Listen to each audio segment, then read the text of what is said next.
I hate this movie. I hated it. I hated every single minute of it. There are very few movies that I disliked as much as this. This may be one of my most disliked films I've ever seen in my entire life. I literally hated the entire movie. I did nothing was redeeming for it. If I would have seen this when I was young, instead of doing it, I never would have seen any of his movies. What's up, everyone? This is Brandon, and welcome to the Anatomy of Fear. Super glad to have you.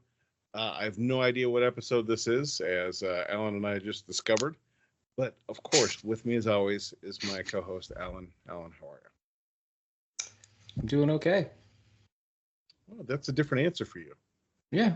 I feel like you always say, like, doing good, my man. That's your standard kind of answer. So, doing good, my man. Okay. You know, okay is a perfectly reasonable answer. And I think I say that all the time. People will be like, hey, Brandon, how's it going? I'm like, okay. And they're like, something wrong? Like, there's literally nothing wrong with okay. That's actually kind of a pet peeve of mine. Whenever people ask me how I'm doing and I give an answer that's like, I'm okay. And then they respond with, what's wrong? It's kind of a pet peeve of mine. It's like, I just said I was fine. Like, now I'm not fine. Yeah, no, okay is literally means like everything's okay. If, for our listeners at home, or maybe even viewers, this may be our first video episode. We're going to see if this works or not.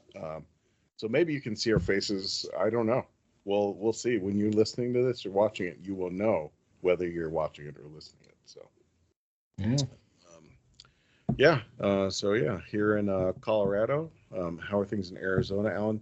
I'm talking to you in the past because you guys do not celebrate the joyous thing that is daylight savings today, which means today is March 9th for the rest of us. We don't participate in that insanity, and think that's one of the good things about Arizona. There's not very many of those these days, but that is one of the good things. I completely forgot about it. A couple of friends posted about it on Facebook, and I already forgot until you mentioned it today. So, what can you do? I don't know. How do you feel about losing an hour of your life, or did you gain an hour? No, spring forward, fall behind. Yeah, gotcha. Okay. I lost an hour. I woke up and it was real dark, and I was like, why is it so dark outside? And I got up and started doing stuff. I was like, oh, that sucks. All right. I am getting sidetracked already, as is normal, and time for a little product placement. Oh, is that a physique visual sticker on my mug? Could that be the photography company that I am part of? Maybe. Check us out on Instagram, folks.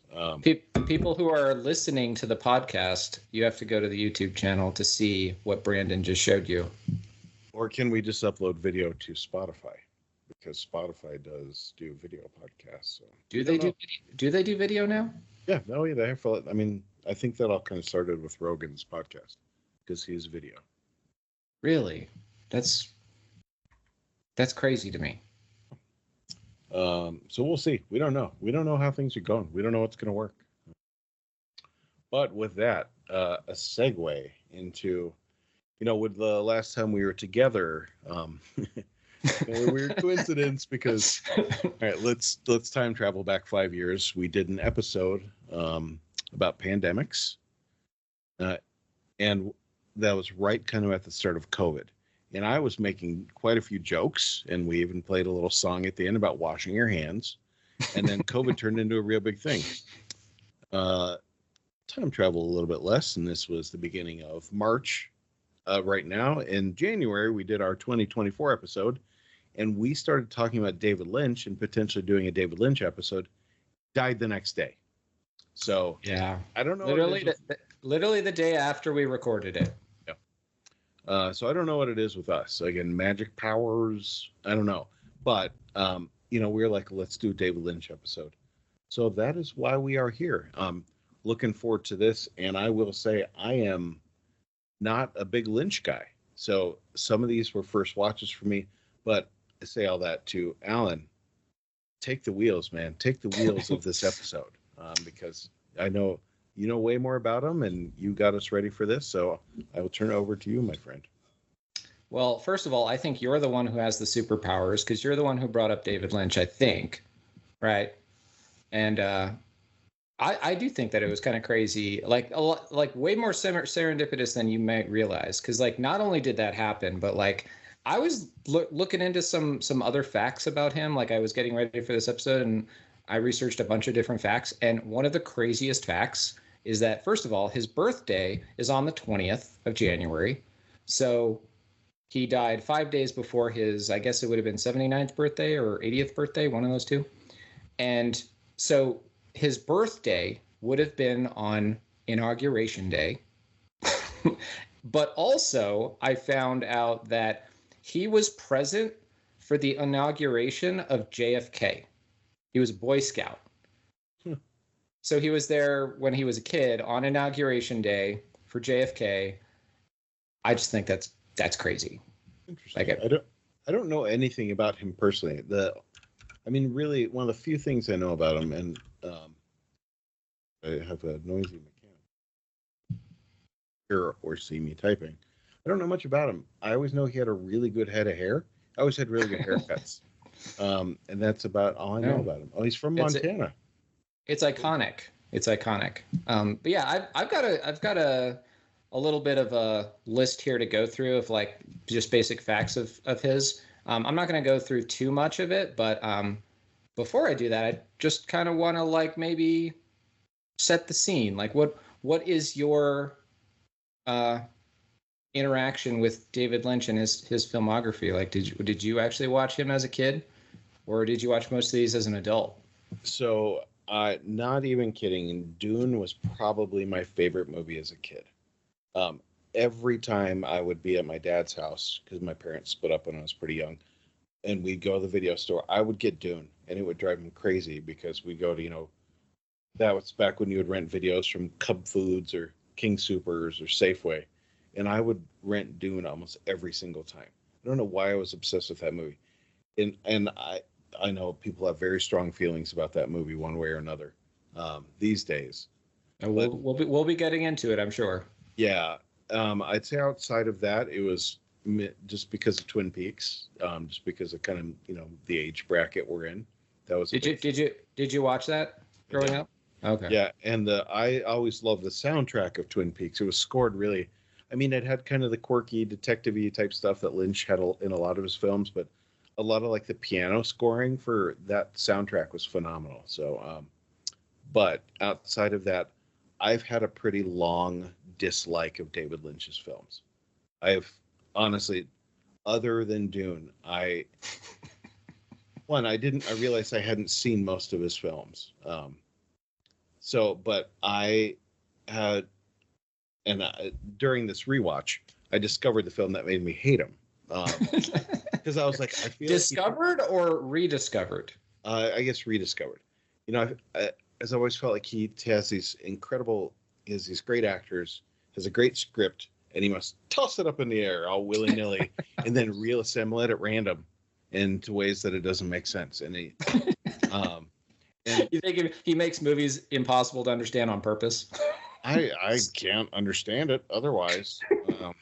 Well, I think that's what this episode is going to be about. We're going to try and figure out, like, is David Lynch brilliant and we just all need to get on board, or is he just frustratingly like obtuse? Like is there stuff on your side of this where you just can't stand his movies that we should consider, or is there maybe some like I don't know, are there redeeming qualities to his work? I personally love most of his movies. I think he pretty much hasn't made a misfire other than perhaps one I'll mention, maybe two. But I love his works. But it's kind of like black licorice. You either love it or hate it. Like some people just love black licorice. I love black licorice. I love black licorice, man. Right, but you understand, right? Like some people just, oh God. Yeah. If you've never grown up with that taste, you just, it's just like awful. Well, that's part of the fun of, film and art in general is its subjectivity. It's hard to find things that are always objectively good. Like, there are things that can be objective where like, certain technical details and things like that. But like the way we interpret these things and everything is wildly different. And even when I disagree with someone, it's fun. But I feel that way about politics. I feel that way about Yeah. everything in life. Like that's what I makes think it interesting. I think what I learned to appreciate going through these again, and by the way, I think we were planning to only look at a few movies, but then we ended up just looking at them all because there's actually not that many. There's only 10 movies plus the TV show. So it's actually not that much to go through. So we're just like, we're going to go through them all. And so what we're going to do for this episode is, go through a little bit of a few facts about David Lynch. So people, if you're not too familiar with him as a filmmaker, I think given that he recently passed, it would be nice to kind of take a moment to look at, where he came from and, how his weirdness impacted the community, the filmmaking community and television especially, because like he was very influential. As it turns out, I didn't even realize how influential he was. He's one of those. He's almost like the band. Do you ever listen to the band? Sure. He's like they literally. The reason they're called the band is because they just didn't have a name, and that's what everybody called them. They just call the band, the band. That like they're just this musical group that's always existed, and they've been very influential, and everybody knows who they are, and they have a reputation, but they're not like at the top of the list when you say like, what kind of classic rock do you listen to or whatever? What kind of classic rock do you like? Maybe you'll mention them, but like, I don't know. I don't know if that analogy totally makes sense, but Sure. It's kind of how I think about David Lynch. Like he's just this guy that's been on the periphery, but like regardless of however many accolades he's gotten throughout his career, I think everybody just kind of respects him. Like he just kind of does his thing, and he does it. I mean, I could say he does it well, but that's subjective. But like, I feel like there is a profound amount of respect for him in the industry, and I think there's a reason for that. I think he knows exactly what kind of movies he wants to make, and he just kind of does his own thing. Yeah, that's fair. I think, and that's something that I can respect too, even if you don't like what he does. Like, there's something about all of his movies that you can just tell it's him. And it's very clear. Like, he works with the same people all the time, and there are elements in every one of his films, for the most part, that's like, okay, that's a Lynch thing. He does what he wants, and so I can appreciate that. Yeah. So, anyways, so we are going to rank our movies because we just have to, like, right? We can't not do an episode like this and not rank them. I'm willing to bet that we have different lists. I'm pretty sure. Yeah. Some of the movies on the top of my list are definitely not going to be on the top of yours. I know that. Mm-hmm. But that's also why I think this is a really cool episode for us to do because, again, some people say that we agree too much. And this is definitely something that we are not going to agree on. Did you look at my list or no? Did you see No. Okay, good. All right. No, I have no idea what's on your list. I think I know what your list is, though, just by like if I was going to, I actually thought about doing that. Like, I'm going to make the list I think Brandon has and see how close it is. But anyways, okay, so here are some basic facts for those who don't really know that much about David Lynch. He was born in Missoula, Montana, randomly. His father was a scientist that worked for USDA, which probably explains Eraserhead, but he did not like school. He said school was a crime against young people. He thought it was like mostly a place where ideas go to die and creativity goes to die. He went to several different schools, hated most of them, finally settled on Pennsylvania Academy of the Fine Arts, where he actually got most of his education. And he made his first movie, Eraserhead, partially with a grant from the American Film Institute. But it wasn't enough to make it. He got funding from other different places, including Sissy Spacek, who helped him finance that movie. And then that movie eventually got seen by a bunch of different people, one of which was the executive producer for Mel Brooks, who eventually led to him making The Elephant Man, which won a ton of awards. And so that was the moment when, sort of mainstream filmmakers all took notice of him.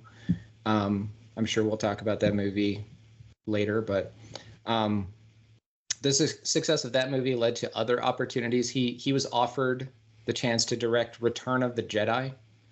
I don't know if you know that, Brandon. No, and I hate it already because that's my favorite Star Wars movie. So. Well, I mean, he offered George Lucas personally offered him the chance to direct Return of the Jedi, and he said no. He said, no, you should direct that movie. This is your franchise. Like, you should be directing it. And I think he gave it to somebody else, which is probably why it's the weakest installment in the franchise, if you ask me. You son of a bitch. I did. I said it. I'm sorry. I mean, I think Empire is the best movie, but Return of the Jedi is my favorite. Yeah. Objectively. And so anyways, obviously he went on to make Dune. Dune is the only movie that David Lynch made that he regrets making, because it's the only one where he didn't have total creative control over it. I know you probably have different opinions about that, Brandon, but I'm sure we'll get to it. But yeah, hey, that was like a big deal for him, though. Like at the time, like watching whatever vision he had for that movie, it was just taken from him, and it was just like we're going in all these different directions, and he realized from that moment on, he decided that he wasn't going to do anything unless he had total control over it. And that pretty much has been the case, with the exception of Twin Peaks, which he made several years later. So he made Blue Velvet right after that with the same company that he made Dune with, because he was contractually obligated to make a movie. He was supposed to make a prequel to Dune, but they were just like, oh, wow, this movie did really badly. Maybe we shouldn't do that. So he didn't. So plans for that were scrapped. But Blue Velvet was probably the movie that really kind of solidified him as a filmmaker.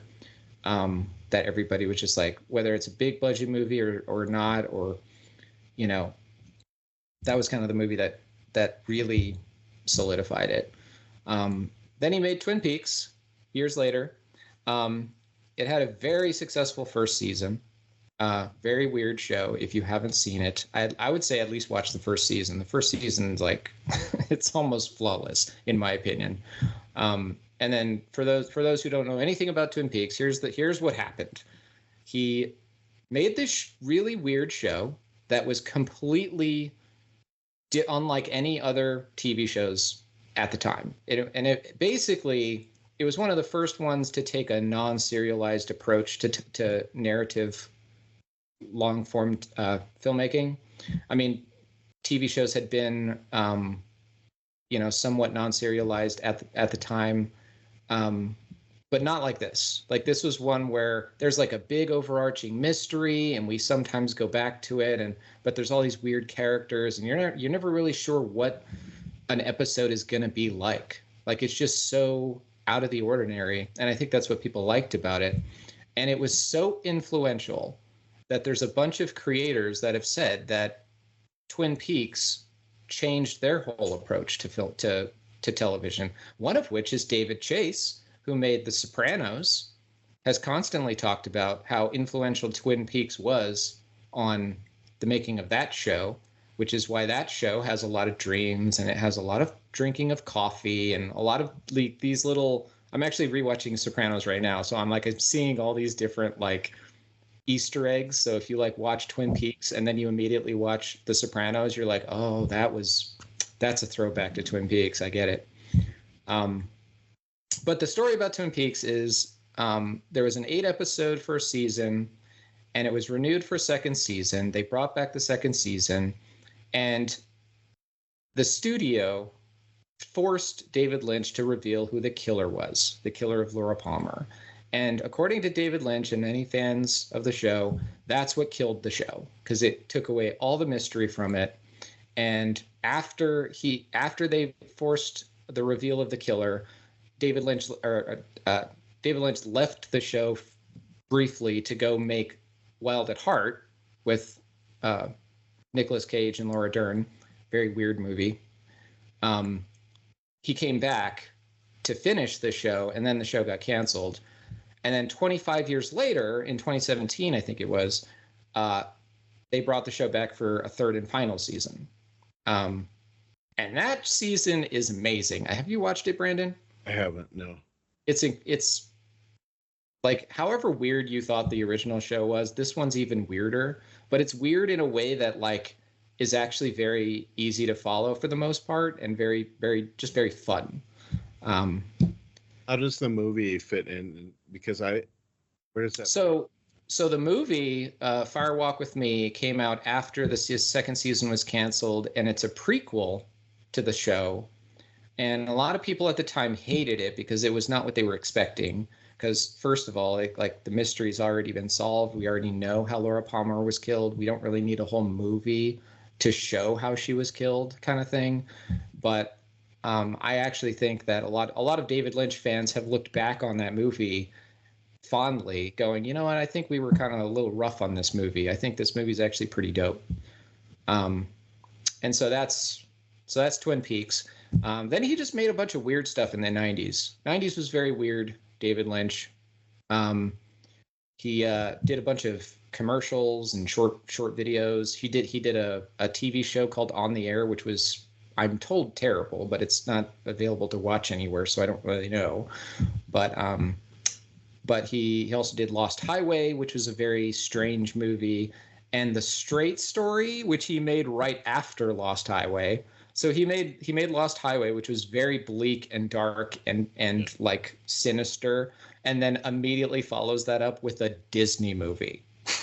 It's Very literally different vibes. Yeah. it's a G-rated Disney movie about a dude riding a lawnmower to Wisconsin, and it's amazing. It's awesome. Yeah, I saw it on a plane for the first time, and I was like, "What is this movie?"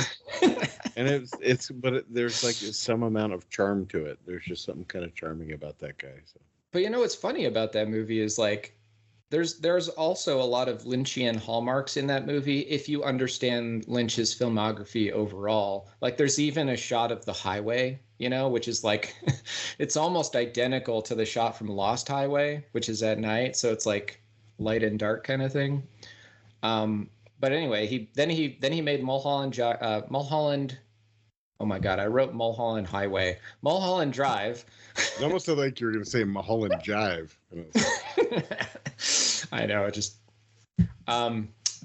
Mulholland Drive, 2001.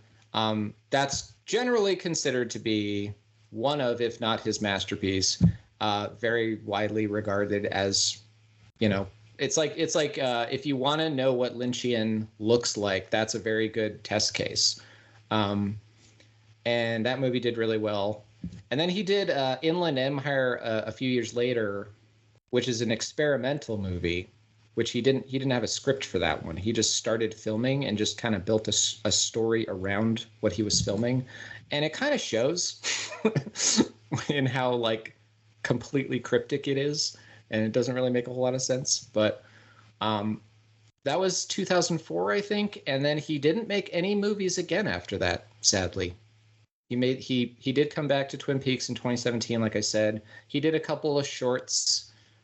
He did one 16-minute ad for Dyer, which is really weird. It's called Blue Lady Shanghai, I think it's called. It's like really weird. It's like typical Lynchian, dreamlike, doesn't make any sense, but it's an ad. Like, it's very weird to like know who he is and what he's all about, and to also know that he had no problem doing commercial work. It's like George Carlin almost, where he's like doing all this. He's railing against marketing. He's railing against ads, but he's got this bit where he's like, and if you have any cognitive dissonance about the fact that I do ads for 10/10/2/20 and still have the nerve to attack advertising, well, you're just gonna have to figure that one out on your own. So anyways, he did a couple bit parts recently too. His biggest one is The Fabelmans. He was in The Fabelmans. He played John Ford, just in this very brief role, and people now look at that as like very touching because it's like kind of the last thing he did. The last big thing that people saw him do was him playing this big film directing legend. And they got a SAG award for Best Ensemble Cast, so he got to share that award. I think it's the only SAG award that he got. And so, as far as awards he's gotten through his illustrious career, he got 4 Academy Award nominations. That was one for Elephant Man, Blue Velvet, and Mulholland Drive. And he also got a screenplay nod for Elephant Man. He got a Lifetime Achievement Award in 2019. And I'm very happy that he got that while he was alive, because I hate it when they give those kinds of awards after they die, knowing that they should have gotten it. You know what I mean? Like, I'm just very grateful that he got to accept that. And then for Golden Globes, he got Best Director for Elephant Man, Best Screenplay for Blue Velvet, and Best Director and Best Screenplay for Mulholland Drive. And he also got the Palme d'Or for Wild at Heart, which we'll be talking about. He also got a Palme d'Or nomination for Fire Walk with Me and The Straight Story, believe it or not. And Mulholland Drive actually won for Best Director as well at the Cannes Film Festival that year. He got 5 Emmy nominations for the first season of Twin Peaks and 4 Emmy nominations for the third season. And he got a Directors Guild of Award nomination for Elephant Man. So, very storied career. Again, I'm not even scratching the surface, but that just kind of gives you a sense of who he was and some of the things he did. I do also have a couple of crazy things, like just insane stories, and then we can get into the list. But he, I didn't know this, but he had emphysema, and the wildfires that were happening in LA actually exacerbated that, and that it played a big role in why he ultimately passed when he did, which is very sad to think about. He also he got inducted into the French Legion of Honors, which is like the French Medal of Freedom. I'm not really sure what's going on there. He also got presented with a key to the city of Bydgoszcz in Poland. Like, they just presented him with a key to the city. And also he voted for Gary Johnson in 2016. Hey. So, who knew I'd have something in common with David Lynch? I figured I had to throw that in there. He says he should be a Democrat, but he isn't because they were anti-smoking. Like, what a dumb reason to pick your political allegiances, but whatever. I just figured I'd throw that in there. But yeah, that's David Lynch in a nutshell. I have to show you something for the people that aren't going to be able to see this. But Alan, can you see my screen right now? I cannot. Oh, what the heck, man! I did a screen share.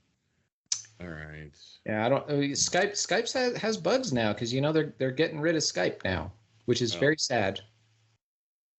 Let's back up because I have a David Lynch related picture on my phone that I popped up in my memory as you were talking there.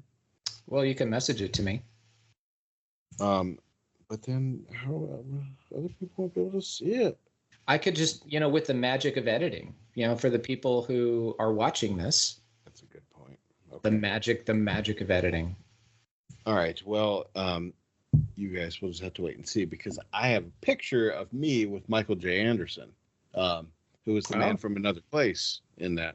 So I met him in, I don't know, maybe 2002. Just that little guy. And, he was a little creepy. He was a very creepy character in Twin Peaks, but a very nice guy. He's from Denver, and he was promoting Carnival because he was on HBO's Carnival, so I got to meet him. But mainly, nice. I just talked to him about Twin Peaks.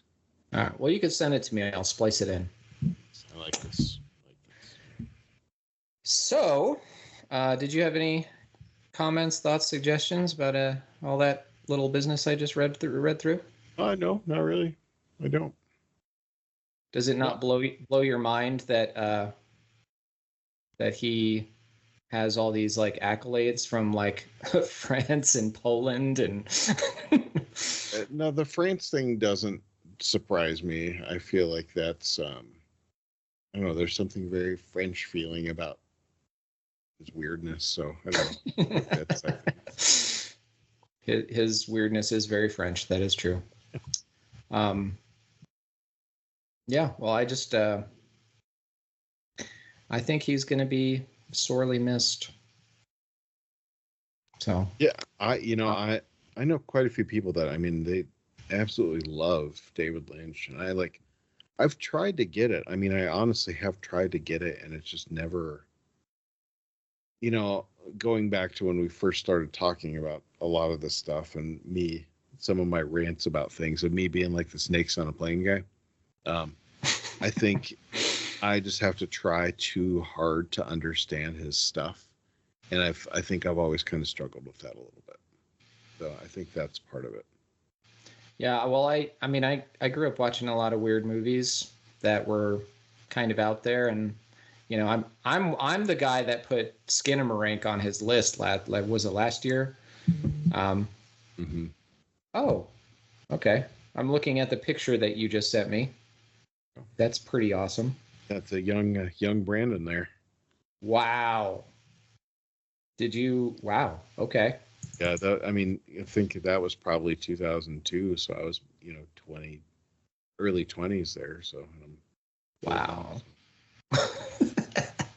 Yeah, That's amazing. What kind of watch is that? That looks like a nice watch. I don't know. I'm not sure. I didn't really something in my watch there. I don't know. I think that was my uncle's watch.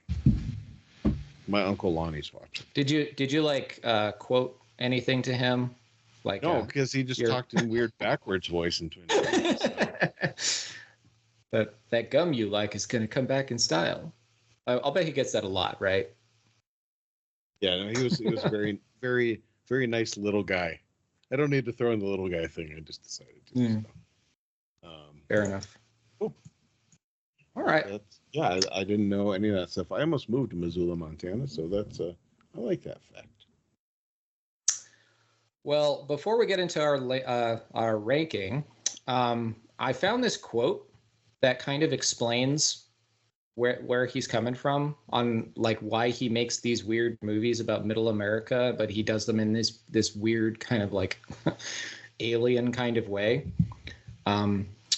He says, "My childhood was elegant homes, tree-lined streets, the milkman, building backyard forts, droning airplanes, blue skies, picket fences, green grass, cherry trees.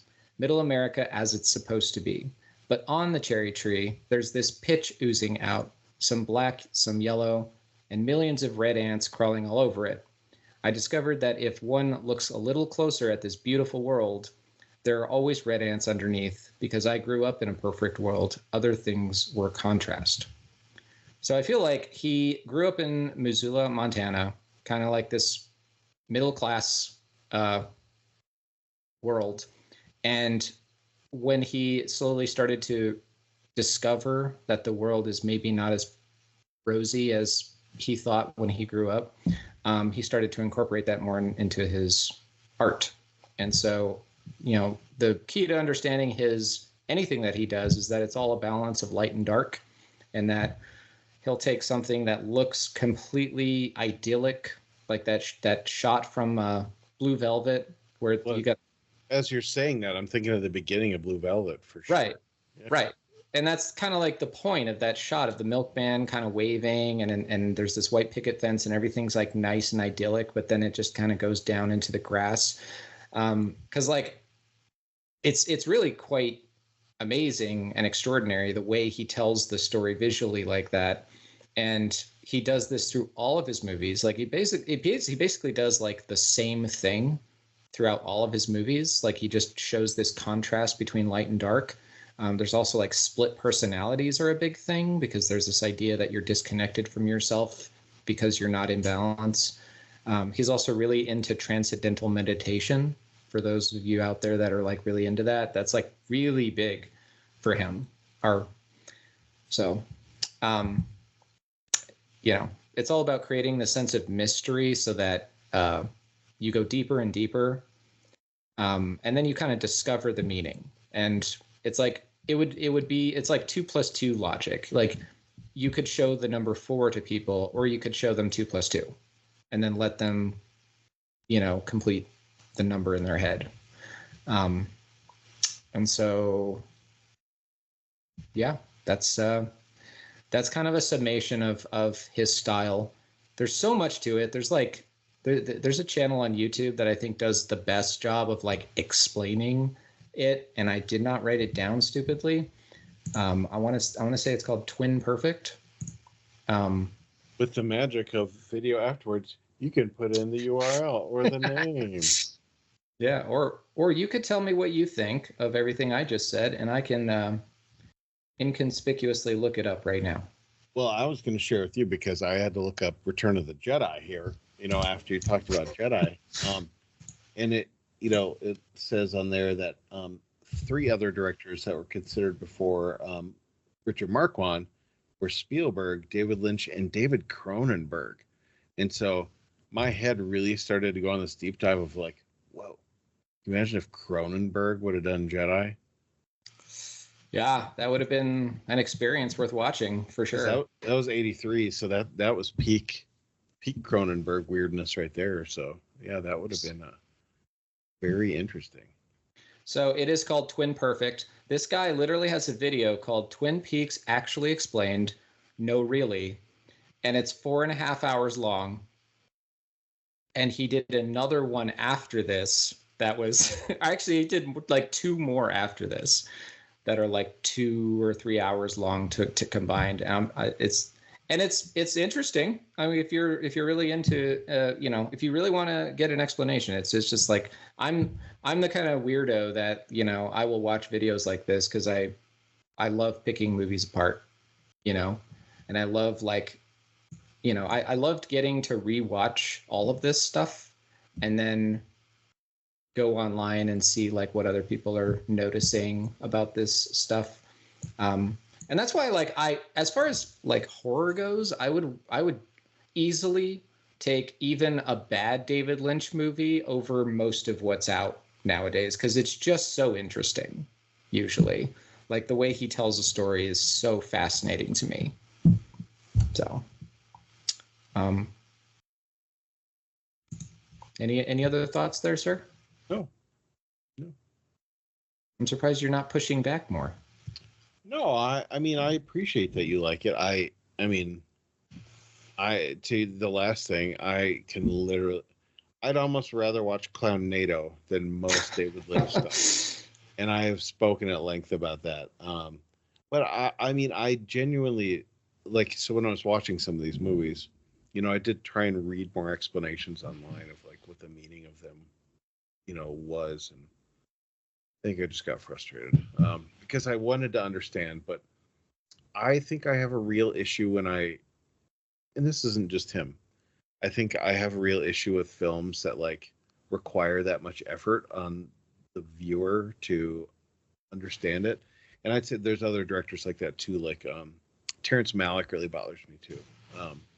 Yeah, there's just a couple directors that where like there's so much shit in the world. And so sometimes when I want to just unplug and watch a movie, I don't want to have to invest that much effort into it.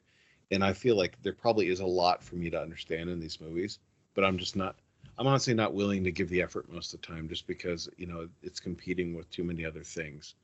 Maybe when I was younger, if I would have given it more time, but now, at this point in my life, like, it's just, I don't have the energy to, and I'd like to, because I'm sure I'm missing something.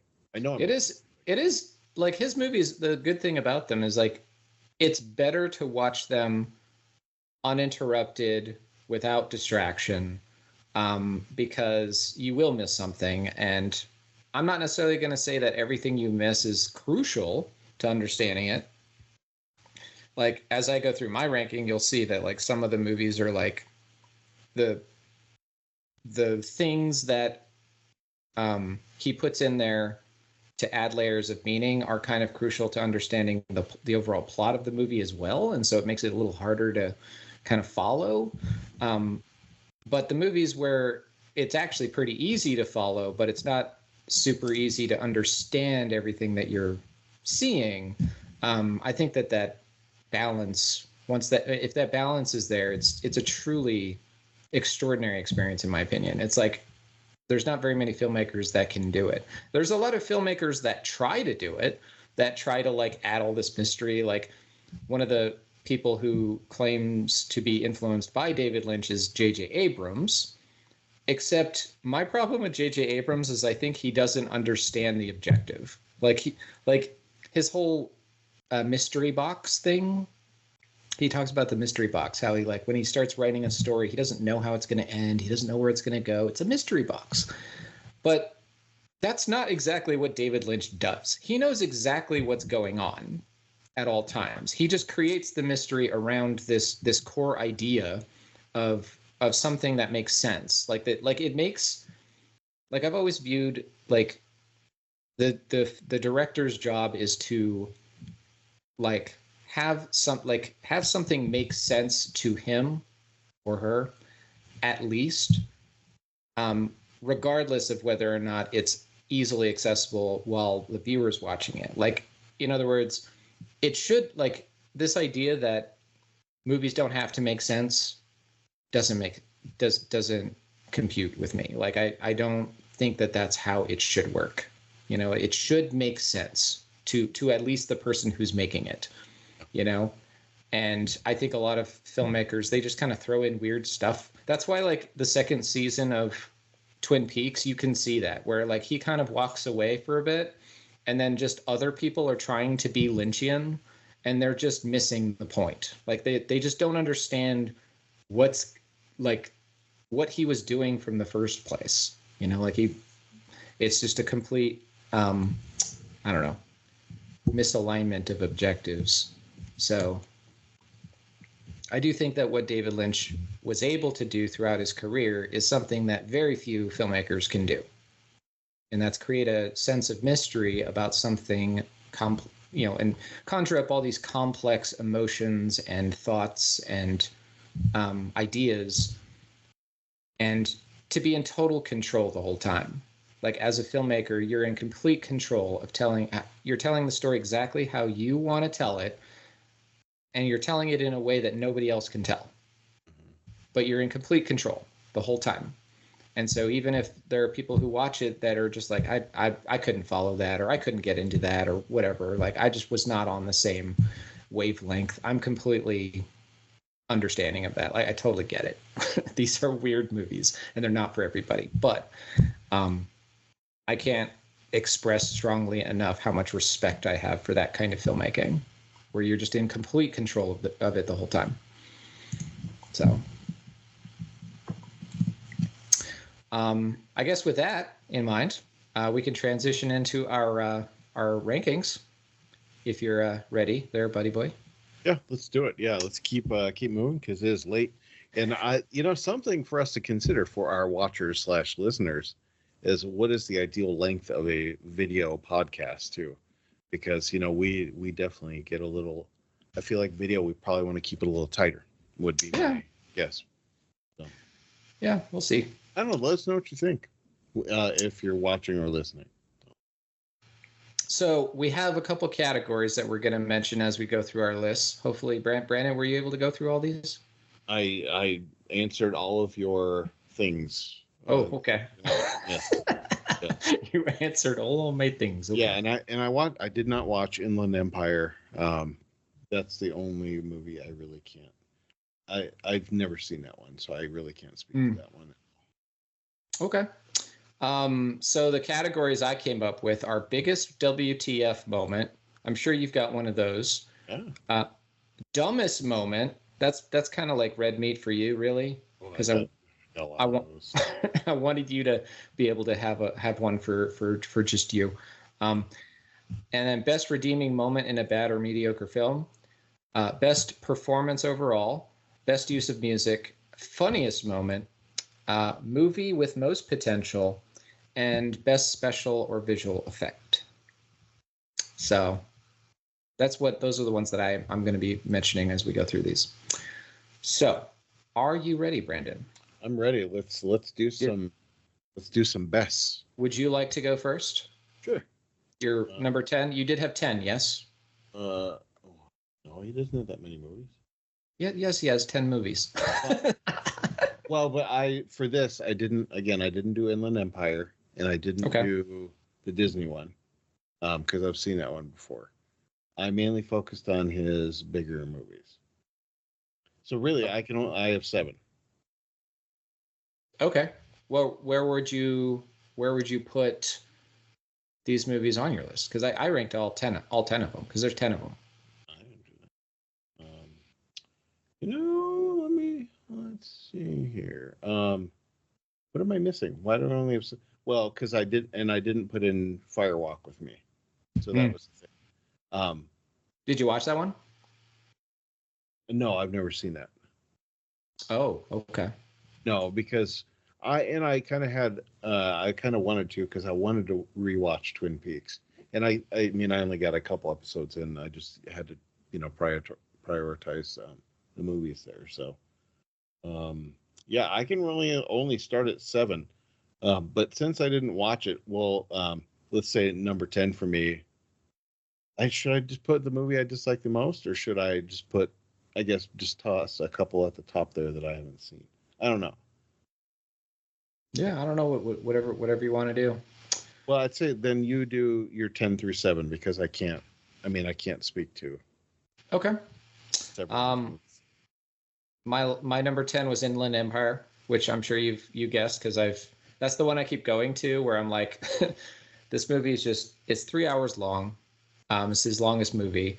It's also, like I said, experimental. So there's things in that movie that I really appreciate, but it's just way too long and very cryptic. And, like the theories about this movie are all over the map, and I'm not really sure that any of them truly add up. But I do admire the attempt. Again, David Lynch is this kind of director that sometimes he just decides to go in a totally different direction, like he did with The Straight Story, where he just did a sort of normal Lynchian movie, and then he did The Straight Story, and they asked him, like, why did you do The Straight Story? And his answer is just, I wanted to. I just wanted to. I don't know. I wonder if part of the reason why I like Straight Story is he didn't write it. Maybe he wrote every one of his other movies. That's the one thing he didn't write.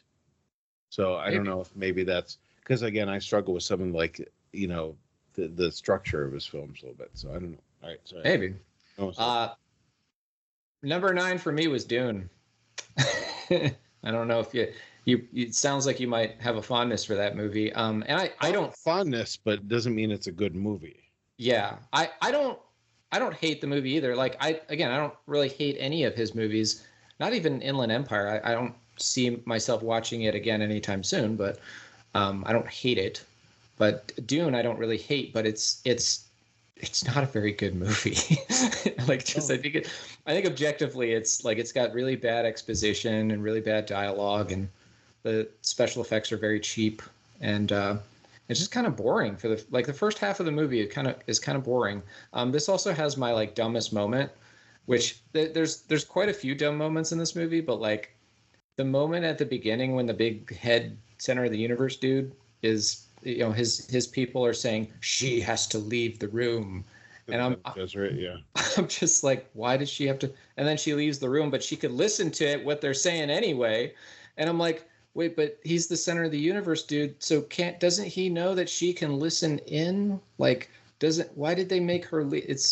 It did seem kind of dumb to me.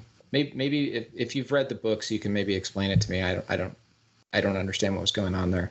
Like I said, I love it, but I also will always say that the new, the Denis Villeneuve things, his movies are incredible. And I read. I didn't read all the Dune books, but yeah, it is definitely very different. Very different. I also say this movie is the one that has the most potential. I think if whatever David Lynch's weird ass vision would have been they should have just let him do that because it probably would have been a much better movie.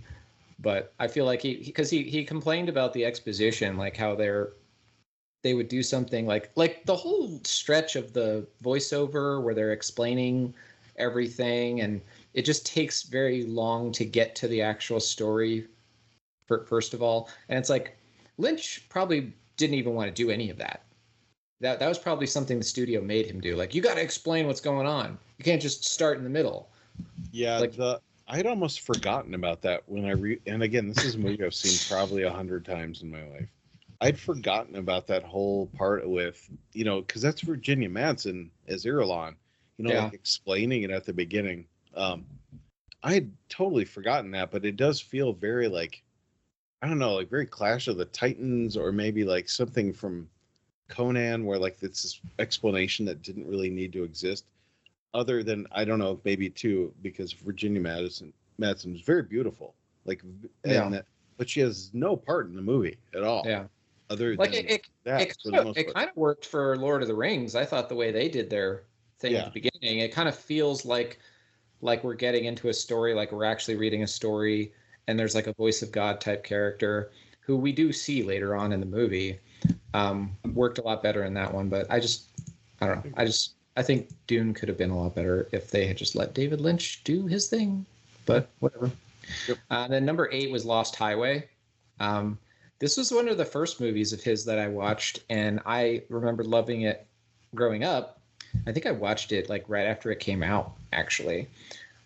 Best redeeming moment was have you seen this one? You've seen this one, yes? The scene where Mr. Eddie chases that dude down and beats the crap out of him because he's tailgating. That's like one of my favorite scenes. It's such a. Do you remember this scene? Oh yeah, no, I remember, because I am a huge fan of Robert Loggia. He's just like a dude I feel like I grew up with, watching from so many movies back in the 80s. But yeah, it's very strange, and his Mercedes, his 1,000 horsepower Mercedes, and I'm like, no, that's just sped up video. I'm like, I can tell. Yeah, but yeah, no, I didn't hate this movie too. I thought it was also like a little bit hard to understand. There's that whole misplaced identity thing that happens about halfway through, where it just becomes a different person's movie. And I think that's kind of interesting, but might be a little bit confusing. And then number 7, should I do my number 7, or do you want to do your number 7? Or I'll do my number 7. Yeah. So my number 7 is also and just to be clear, what are the ones you're not ranking? Inland Empire, Fire Walk with Me, and then where my brain just go blank. The Straight Story? Straight Story, yes. Okay, so this movie also gets my dumbest moment.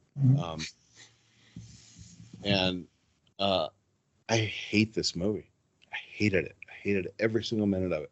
Eraserhead. Hate it. I wish I could get that part of my life back. This is the first time I've ever seen it. I never saw this movie, and I'd always heard about this movie, and I hated it. There are very few movies that I disliked as much as this. This may be one of my most disliked films I've ever seen in my entire life. Okay, let's unpack this. Is what do you hate the most about it? Literally everything. I hate the acting. I hate the stupid crying. I hate I hate the performances. I hate the opening stupid. I literally hated the entire movie. Nothing was redeeming for it. So that was my dumbest moment, and I wrote anything in Eraserhead. Okay. And I know people that adore this movie, and maybe you're one of them. I literally, it's, if you looked at my worst ranked films on Letterboxd, it's right up there. I hated it. Okay. But it is not the movie that made me hate Lynch, because again, I just saw this one, and my dislike of Lynch's came earlier. Are there any redeeming elements about this movie? For me, no. I literally the sound design. No. I mean, no, I No, hated that's every. I hated a lot of Lynch fans. They point to the sound design in this movie. It's like one of the things that he did that was like, No, yeah, nothing. okay. I can't like stress enough to like. This is if I had seen this one before the other movie that made me dislike Lynch. This would have made me. If I would have seen this when I was young, instead of doing it, I never would have seen any of his movies. Wow. Okay. It's definitely an acquired taste. That's for sure. It's his weirdest movie. Um. All right. My number 7 was Twin Peaks: Fire Walk with Me. Um, Again, I don't think it's a bad movie, but it's definitely got some weird pacing, like the detectives disappearing from the movie entirely, like a part of the way through the movie, and it's like it's it seems like it's a movie that's trying to do something that movies don't really do very much, and it's interesting, but other than that, I mean, Cheryl Lee's performance as Laura Palmer is incredible. It's one of my best one of my favorite performances from Lynch's career. Um, but yeah, I didn't hate it. It's just not at the top of my list. Number 6, sir. Number 6. This is the movie that made me hate David Lynch. And but you already mentioned this movie, so I know it's not a favorite of yours. It's Lost Highway. Okay. And I was kind of alluding to at the beginning, like he might have a really reasonable script at the beginning, and then he just goes whoopsie daisy, and changes things up. No, I don't think he had a reasonable script at the beginning of that movie. Just, I mean, he had a phenomenal cast in it with really weird performances, and then the switch halfway through. Did I give this any awards? So I did have this as movie with the most potential. Because again, you had a great cast, and there's some like dark kind of spooky moments in it where it's like, oh, like, especially like in their house with the video camera and like, that kind of stuff. But this movie just irritated me so much. And again, like I was like, might be a cool story. And I saw this one when it came out. Because when did this come out? That late night 97. So I worked at a movie theater. I saw this in the theater, and I was so irritated after I watched it.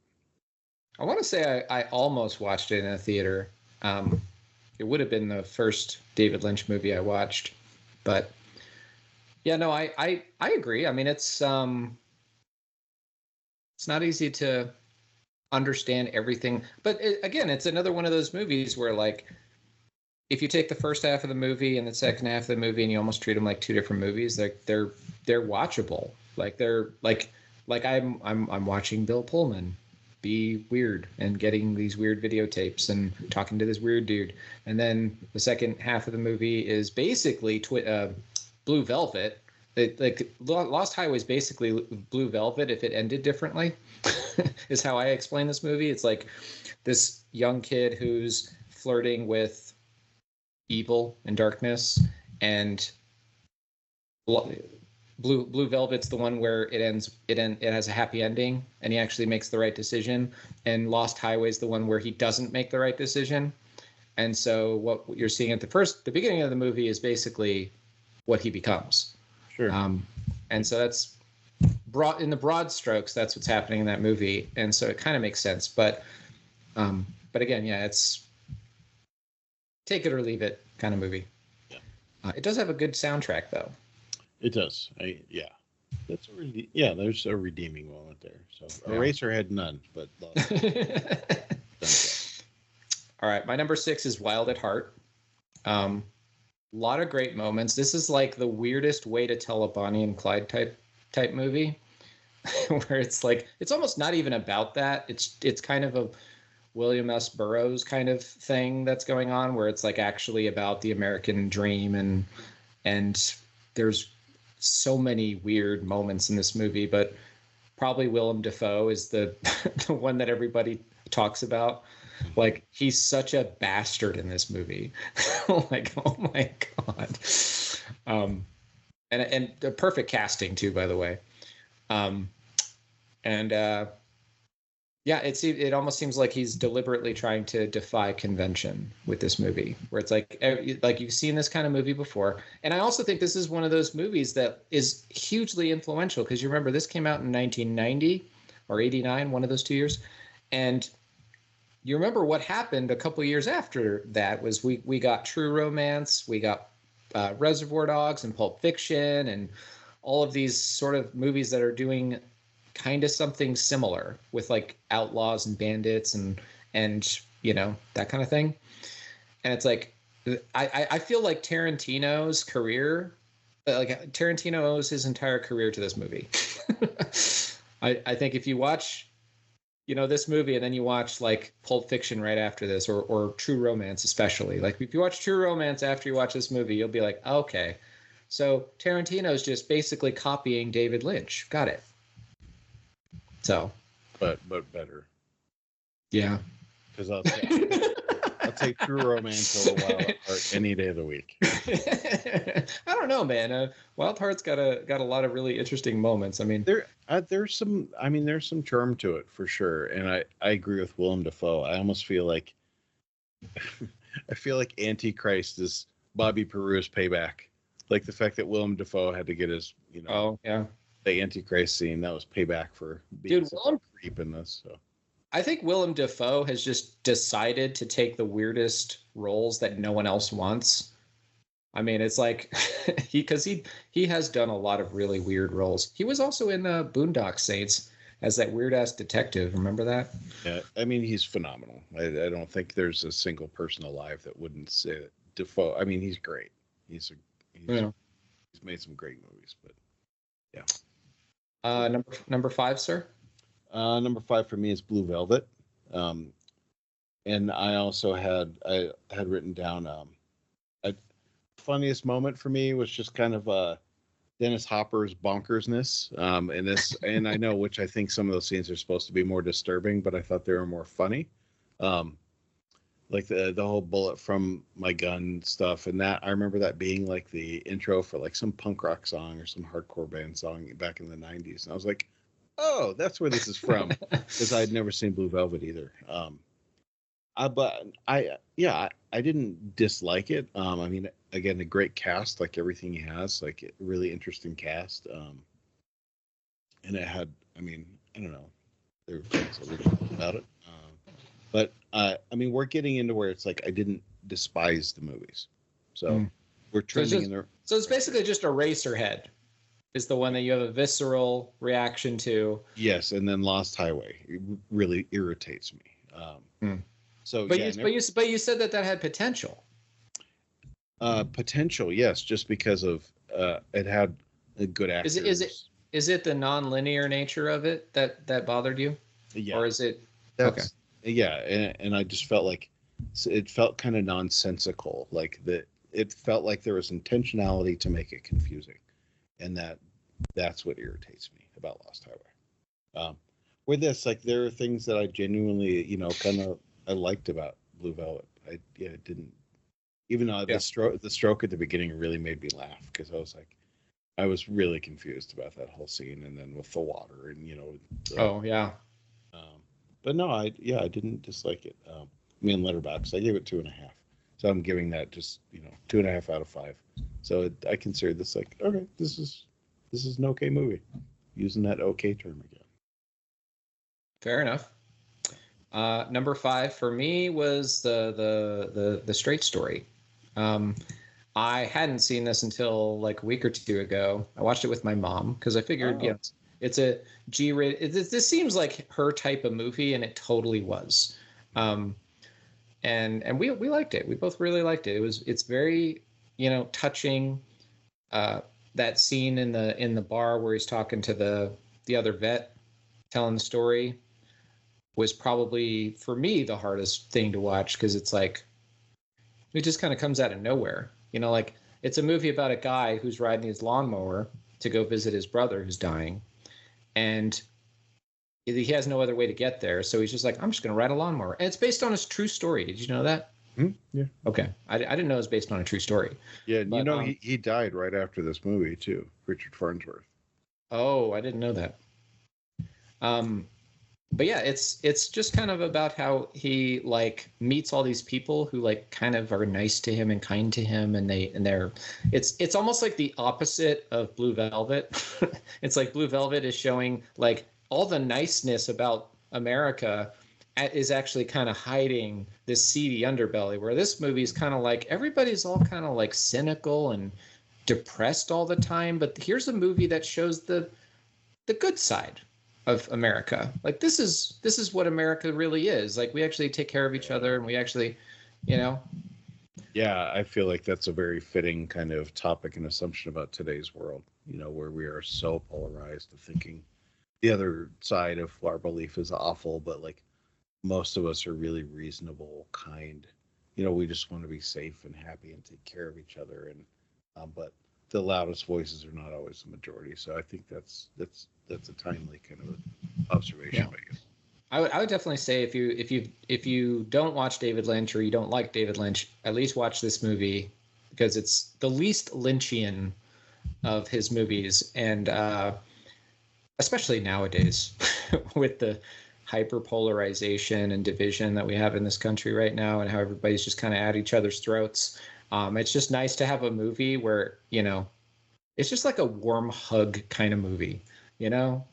And sometimes you need that. But it doesn't shy away from like some, heavy subject matter, like you know, mental illness and, you know, PTSD and all that kind of stuff is discussed, but it's like it's just so heartwarming of a movie.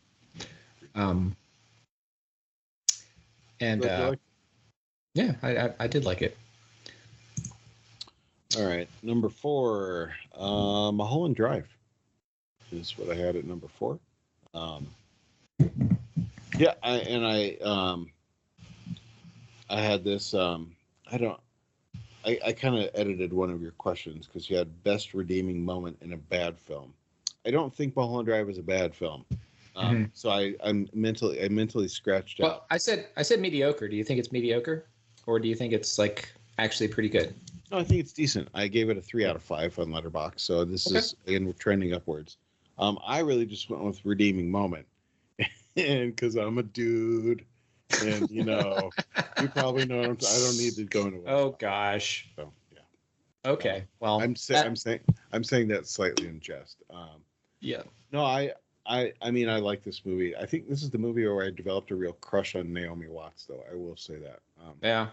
And I do think it is interesting the way that he told the story of like, kind of like her coming full, Betty's kind of full circle journey to kind of going bananas. I don't know. There's some stuff in there that I think is, again, I felt like it was unnecessary to like did make it kind of like the stuff with the director guy and and then Billy Ray Cyrus and stuff like that. I was like, I don't feel like any of this is really necessary, but no, I think it's a pretty good movie. Very good. I expected that would be one of the movies that you didn't like because it's kind of hard to piece together, but I'm glad you liked it. Yeah. Number 4 for me was The Elephant Man. I had never seen this until we decided to do this. This was really? this was one of the movies that like it's been on the list for years and years, and I just never got around to watching it, even though it's the one that has like tons of awards and in terms of the awards ceremonies, it's the most decorated movie that he has, so in that sense, it's probably his best movie, but and I liked it. I mean, Anthony Hopkins is great. It feels timeless. It feels like it will always be relevant. It feels like it will always be just what it is. Like it's not. I don't feel like it's dated at all. Best makeup in any movie probably ever. Like it's, like you think about makeup as like this technical skill that is, they give that they give what do you call it? They give accolades to, people who do makeup all the time, but it's often treated as like a technical thing. But in this movie, it's so much more artistic than that. It's like it's so part of the performance, it's part of the story, and it's it's truly special. I there's a famous Russian playwright, Anton Chekhov, who said grotesque is the highest form of acting. And I'm like, this movie probably embodies that more than any other movie I can think of. It's like generates pure empathy the whole time. And to think that Mel Brooks was involved in this movie is kind of crazy. But yeah, it's also much more accessible. So like, it's not horror in the hard horror sense. But it is weird. And so it's like up there with The Straight Story in the sense that it's not a non-linear movie. It's a biopic that's about an actual real person who had a severe disfigurement, and the ending is very powerful. Yeah. So I would say, again, if you don't like the Lynchian type thing, I would still recommend this movie, but just be advised it's a very heavy movie. And there you go. All right, my number 3, Wild at Heart. This was a first-time watch for me. And right out the gate, I mean, the scene where, Nick Cage is beating that guy, and I was like, and the use of music. And I think one of your things that you talked about was related to best use of music. And I felt like there's a couple, I mean, aside from Nick Cage's serenading, his singing in this movie, which is, kind of classic bonkers Cage. But just the use of music, again, like when he's beating that guy, like it gets really intense, and the kind of use of punk rock to make a point with certain scenes. I enjoyed it. I've always loved Nick Cage. So this just, it did a lot for me. And you're right, Bobby Peru, man, that he's just such a, I don't like, what was Defoe's first really creepy movie? I feel like, dude, I would say we should do a Willem Dafoe episode, but because of my soothsaying powers, I don't want anything to question. Yeah, you have the power to kill people, apparently. Because I like that guy too much. But no, I think there's a lot to like about this movie. And I feel like for me, anything with Harry Dean Stanton too, I just, and maybe it's just kind of my age, seeing him in so many things growing up. Anything he's going to be in, for some reason, he's always going to add that little bit for me. But yeah, and the Straight Story, I think he was in that. He was only in it for like 5 minutes, but he was incredible. Yeah. So I like this one. Quite a bit. Nice. My number 3. You are sitting down. I can see you're sitting down. I already know what it is. Eraserhead. I totally disagree with your take on this movie. It's so much fun to watch. I'm never bored with this movie. Like every time it's on, it's weirdness happening in front of me. And going back to my film school days, thinking about like how you can be really creative with very little, like just taking like a very small space and using the sound design and the music and the lighting to just create this very minimalistic but very strange atmosphere is something truly special that most people can't really do effectively, in my opinion. And I like that this movie is very surreal and it's out there. My biggest FWTF moment is the lady in the radiator scene where she's just starts singing and stepping on those things. Like very, very strange moment. But it's just truly imaginative and bizarre. And I just can't talk highly enough about the sound design. The sound design is incredible in this movie. And it's also, you can tell it's a very personal film for David Lynch, because he grew up in Philadelphia. When he was in Philadelphia when he made this movie, and apparently him and his wife bought this house for like $10,000 or something, some really cheap amount, but it was in a very sketchy neighborhood. And he's like, it probably was a mistake to do that. That's no place to like start a life and raise a family. But in retrospect, he's glad he did, because it kind of impacted his approach to this movie as he was making it. Because it's like, it's very easy for him to imagine living in a dystopian hellscape like this movie, when he's living in an actual dystopian hellscape, which was Philadelphia at the time. And so yeah, I appreciate this movie. I appreciate how creative it is. And does it make a whole lot of sense? Kind of, sort of, maybe not. I don't know. But it's, you know, it's not boring. I'll say that. So, you know, I like that you like it, Alan. My compliment of the day. Yeah, well, I mean, it's okay. You know, it's okay. To each their own. I mean, I don't begrudge you for your opinion at all. No, yeah, of course. I get that it's not for everybody. It's definitely like, you know, it's hard R horror, but it's also very surreal. And you know, sometimes people like a little bit more like groundedness in their movies. And, you know, it kind of reminded me of what was that movie called? The Astronaut? The American Astronaut? Did you ever see that movie?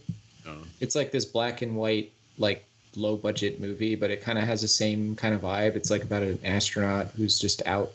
I think he's on a mining camp on the moon or whatever, but it looks like this movie where it's like very lo-fi and grungy, and it's very, very interesting movie. Yeah, I probably would hate it too. I go back on something I said earlier though. I think if I would have seen Eraserhead when I was like 17 or 18, I probably would have liked it, because those are the days when we would go to, you know, either the Mayan or the Esquire or the Chez Artiste, you know, any of the independent theaters here in Colorado, and we'd see the most artsy film we could find, and then we'd go sit at Paris on the Platte or Muddy's, and we would smoke clove cigarettes and discuss the meaning of the films. And I think if I would have seen it then, I don't have the patience. So yeah, now your gray-haired Brandon is like, I'm too old for this shit. Yeah. Lethal Weapon, I'm too old for this. You know, I think there's something to that, because like sometimes we watch movies and we fall in love with them as kids, and we grow up and we're like, we still love them, but they're not very good movies. Yeah. You know? But we love them because we grew up with them. And to that, my number 2 is Dune. And again, I'm ranking this just off of there's the nostalgia factor. I know it's not a good movie, but there's something I've always just, it feels comfortable to me. And you know, the nostalgia of like, maybe because I miss my dad too, you know, because I lost my dad in 2011 in a fire. And so like, you know, it's a memory of him watching this stupid movie over and over. And I mean, I had my biggest WTF moment is Sting's underwear.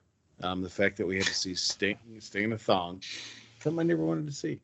You know, and then I'd say partial, you know, I don't know.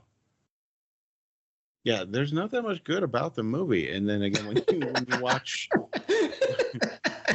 when you watch, yeah, it's number 2. You know, the new ones again, Villeneuve's Dunes, like they're fantastic. You know, because I think he's the best living filmmaker. I think Denis Villeneuve is amazing, and it really makes his thing look like a stinker. But I'll still watch it. It's a movie that if it's on TV, I'm probably going to leave it on. Yeah, I really have nothing to say. Again, I know I'm not ranking these films in what I think are the best film. You know, and we've had this talk over the years, like, the subjectiveness of, best or favorite. Best and favorite are two very different things. It's just a movie I enjoy watching, but I know it's not a good movie. Fair enough. I expected it to be at the top of your list anyway, so this makes sense. I'm happy to know that you understand that it's not that good of a movie. It's just, it's one of those nostalgia things. I think I watched maybe part of it when I was a kid, like when it was on TV, but I don't have the nostalgia factor for it that some people do. I don't hate the movie. I just, I know it's not a very good movie. Yeah, it's not. It's not. Yeah, I guess we can just put it that way. Yeah. Number 2 for me is Mulholland Drive, which also has my best performance for Naomi Watts, mostly because of the range. She's asked to do a lot in this movie. Yeah, from going to being charming, Yeah, and she's like 1990s daytime TV cheesy, and that's how she's supposed to act for the first part of the movie, and then she acts seriously, and then she gets like super dark towards the end, and then there's the one scene which everyone always talks about, but I could take it or leave it, whatever. But this was the first movie I owned. I think this was the first David Lynch movie I saw, and I fell in love with it. I loved it. I still love it. And it's got a lot in there. It's one of those movies. It's probably the best like bridge between weird Lynchian that you can't understand and like an accessible story that like a mystery that's actually happening. Like it's an actual mystery of this woman who got into a car accident. She doesn't know who she is, and you're trying to figure out who she is. And then there's this whole mystery involving, the studio and the director who's being, put under the studio's thumb and told that she has to hire some actress. And so that channel I mentioned earlier, the Twin Perfect, the conclusion of that video is basically that it's the casting couch situation, where this whole movie's about, the Harvey Weinsteins of the world, but like figuring that out as you're watching the movie and seeing all the different clues that point to that is really something magical. Even I knew, like maybe about the second or third time watching this movie, that on some level this is about an actress whose dream of making it big just totally turns into a nightmare. Mm-hmm. And the particulars and the details of it are less important.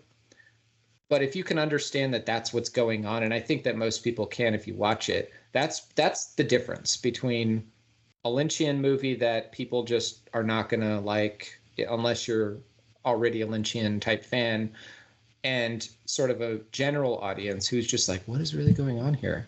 And it's why Twin Peaks was so popular, because it had just enough of that weirdness to make it interesting, but it was also accessible. It was easy to follow. There was an actual murder mystery that was being solved, and it was pretty easy to watch scene by scene because all the scenes individually make sense. And I think Mulholland Drive, I think the biggest takeaway when I rewatched it for this episode is that it's actually very watchable. Like if even if you don't have an appreciation for Lynch and his style, there is a mystery happening that, at least for the first 3/4 of the movie, is pretty straightforward. And then at a certain point, it becomes very strange and bizarre and surreal. But like for most of the movie, it's actually pretty straightforward. But I feel like it's one thing is very clear by the end of the movie, and that's that Naomi Watts' character, she goes from having this dream of making it big, and by the end, it turns into a nightmare. Like that much is clear. And I think you don't have to like dig very deep to understand that that's what's happening. And if you don't understand all the details of it, I think it's fine. But and so that's why I think this movie is like the perfect balance. I like that. So, and it was also meant to be a TV show too. It was actually like a pilot. that got rejected, I guess. But like, I would love to have seen that show, like a whole show based in Hollywood that basically does the same thing that Twin Peaks does. But like, that would have been fantastic. Yeah. Yeah, I agree. All right. Numero uno, I mean, pretty obvious. It's the Elephant Man, because there was nowhere else really for me to go. I did see this one when I was a kid. I think I was probably 5 or 6 when I saw it, and it made a pretty big impression on me then. And I think I don't know, maybe in helping form like maybe a tremendous level of empathy, which isn't like a skill for me. I'm not a highly empathetic person, but this one, like, I think it did kind of help that for me, developing empathy. John Hurt. I mean, I'll admit, like, there's times when I've done John Hurt's voice in this and laughed quite a bit about it. My friend Mark does a great American impression. But no, it's in Anthony Hopkins. I mean, one of the finest actors that we've ever had in film. Just an incredible performance.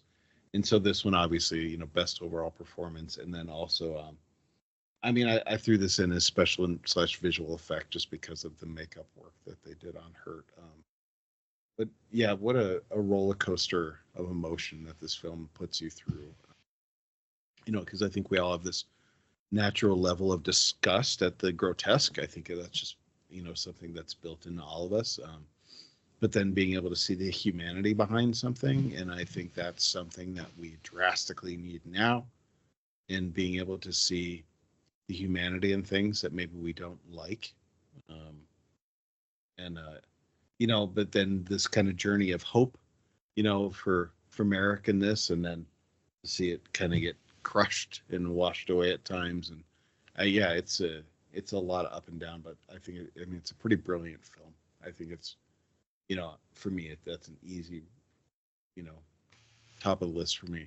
And I just think, I think it's one of the better films made out of films, period. I think it's a really fantastic movie.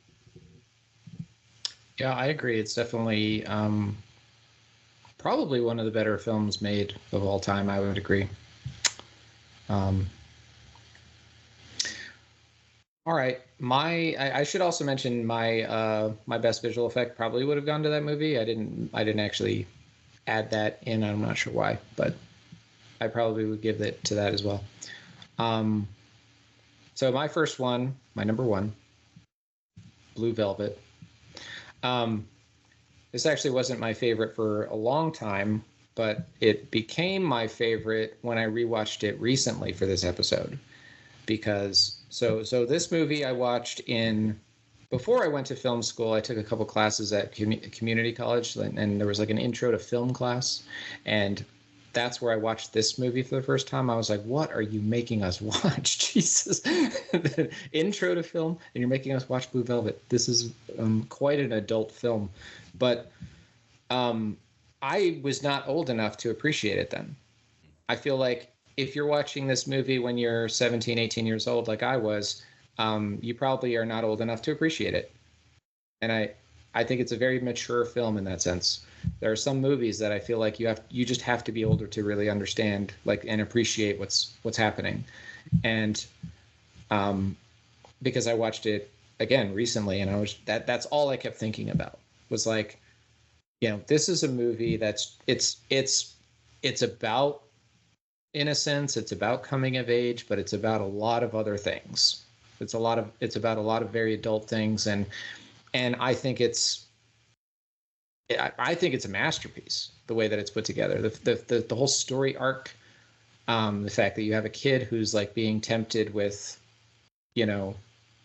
darkness, however you want to characterize it, and he does kind of go there briefly, but then he comes back, and when he comes back, he has that understanding and that knowledge of like what is really out there, and the way that it's told is beautiful, I think. And this is what I'm also giving the best use of music. The scene that always gets me is the scene in the car where he's talking about why are there people like Frank, you know, and then she tells the story about the dream that she had. If you listen to the music throughout that scene, it goes from being like sort of dark and sinister, and then it becomes like really kind of uplifting and pleasant.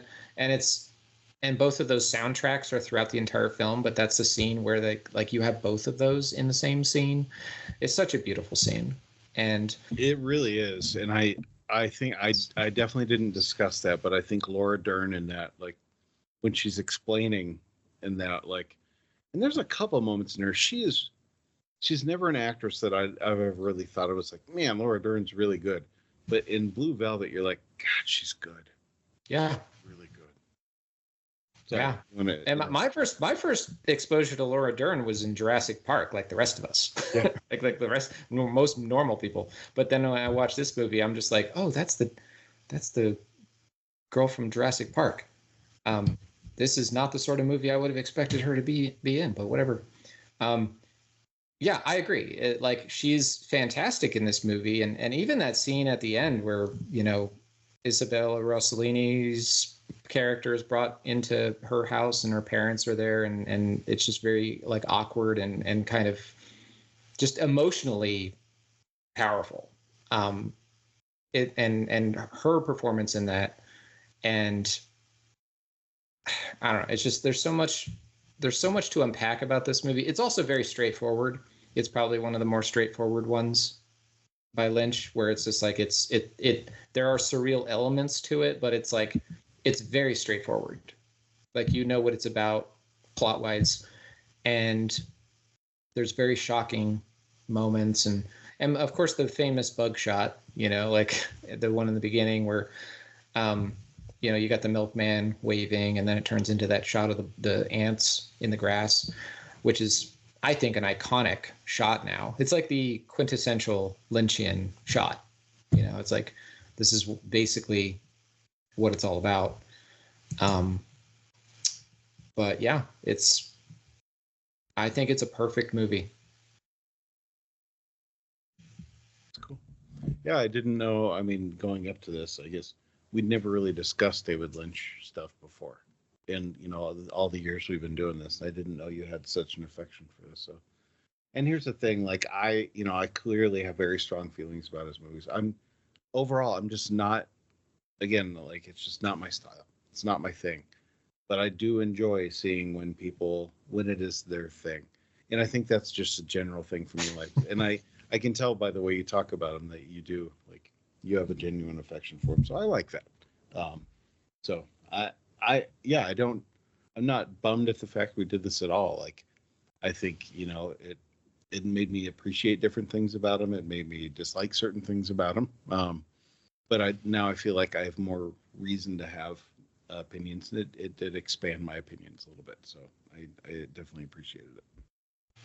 Yeah, I'm definitely one of those Lynchian fans that I understand why some people are turned off, because it goes to like what do people expect in their movies, and some, you know, I like movies that try things and take risks, you know, and even if the risks don't pay off, like I'm still like I will never come away from a Lynchian movie feeling like I wasted my time, or like you know, like I usually feel like, well, even if I didn't like it, at least the director was trying something interesting that you've never seen before. Mm-hmm. And, you know, some of those examples like Blue Velvet and Mulholland Drive are so good at being different without being obtuse or, you know, inaccessible. Like, I don't know, it's fascinating to watch. So, well, I enjoyed this. You know, we are at the part on our agenda here to get to our outro, and I felt like those were some kind of final thoughts right there. But did you want to mention unrealized Lynch works that might still get made before we get out of here? Yeah, there's still talk of them making a 4th season of Twin Peaks, even though he's not around anymore.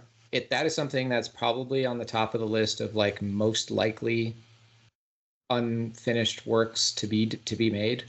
I would love to see that. There's also Unrecorded Night is this movie that was going around as the name Wisteria, and everybody was like, "What is that? What's that? What's that going to be?" Ultimately Netflix picked it up, but it was canceled because of the pandemic, and it was the thing that David Lynch wanted to make the most, and so it probably has a lot of like notes lying around of like we already know kind of what he wanted to do, so like I think it would be really good to just do it, and try to like do what he did. And I'm not one of those people that are like, no, if it's not Lynch, then I'm not going to watch it. And, or whatever. Like, I'm not like one of those people. I think if somebody who really loves and cares about these unfinished works wants to actually make one of these, I will watch it 100%. He also tried to make a film about the Black Dahlia murder, which I think would have been perfect for him. I do too. I think he could tell that story, and I mainly with the way he uses music and like that kind of noir feel that is very, that he has in his stuff. I think he'd be good at telling that story. Yeah, and it's so grim and macabre, and it's perfect for him. I remember seeing when we were in New Orleans for Mardi Gras, we actually went to the House of Death, or the Museum of Death that they have down there. And one of the things that was mentioned in the documentary that we watched, very, very like messed up documentary, I would say, because it's like actual like photographs of people who were actually killed in a variety of ways. But there was like a little segment about the Black Dahlia murder and how they didn't release the actual picture to the public, but they released like a doctored picture because the actual murder was so grisly that they didn't think that the public could handle it. So that's definitely something that, if he's got notes lying around, or if he's got some unfinished screenplay or whatever, or some finished screenplay even with some notes about how he was planning to make it, and somebody wants to make it, I'll watch it. I will watch it. That'd be cool. So. Cool. All right. I have nothing to share in that topic at all, but yeah, again, I've gained a little appreciation throughout this, so I would too. Well, that's good. I would do things. We'll have to do another episode, but this time it's somebody that you love, and see how that goes. We'll have to figure out who that is. Yeah, sounds good. All right. Well, I'd say let's go ahead and wrap things up here. We have some other things in the work, but I think something we don't want to do that we've talked about before. We shouldn't tease things, and